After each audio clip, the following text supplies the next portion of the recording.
Tinawag na pork barrel kings sina Ilocos Norte 1st District Sandro Marcos at dating House Speaker Martin Romualdez sa isang ulat ng Philippine Center for Investigative Journalism. Ayon sa Malacanang, bukas naman ang First Family sa anumang lifestyle check. Nagbabalik si Maricel Halili. Wala mong pinagbabawal sa lifestyle check. Open po, even before. Kahit si Pangulong Bongbong Marcos at ang kanya buong pamilya handa raw sa lifestyle check. Yan ang sinabi ng Malacanang sa gitna ng inilabas na report kamakailan ng Philippine Center for Investigative Journalism o PCIJ.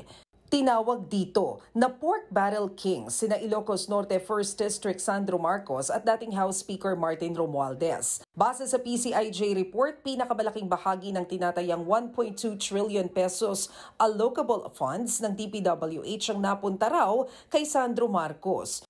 Sa loob ng 3 taon, umabot sa 15.8 billion pesos ang napunta sa distrito ng Presidential Son. Halos doble yan ang allocable funds na nakuha ng Rizal 1st District. Kung ibabase sa populasyon, halos times 4 na mas malaki ang distrito ng Rizal. Natanong ang palasyo kung ano ang masasabi ng Pangulo tungkol dyan. Nabasa na po ng Pangulo ang nabanggit na report or pag-uulat ng PCIJ.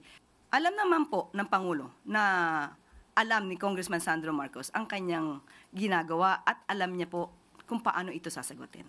Wala pang sagot tungkol sa PCIJ report si Congressman Sandro. Bukod dyan, hindi rin pinalagpas ng PCIJ ang umano'y allocable funds na napunta kay dating House Speaker at Leyte 1st District Representative Martin Romualdez. Sa datos pumangalawa siya kay Sandro Marcos sa pinakamalaking pork-style allocation mula 2023 hanggang 2025. Umabot ito sa 14.4 billion pesos para sa kanyang distrito. Gaya ng distrito ng Presidential Son, mas maliit na distrito ang hawak ni Romualdez pero mas bababa ang nakuhang pondo sa ilan pang mas mataong lugar.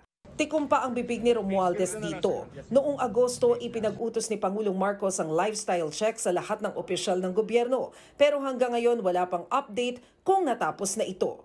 Nagbabalita mula sa Frontline, Maricel Halili, News 5. Mga kapatid, Cheryl Cosing po. Maging maalam at may pakialam sa mga napapanahong issue at headlines. Mag-follow at mag-subscribe na sa social media pages ng News 5.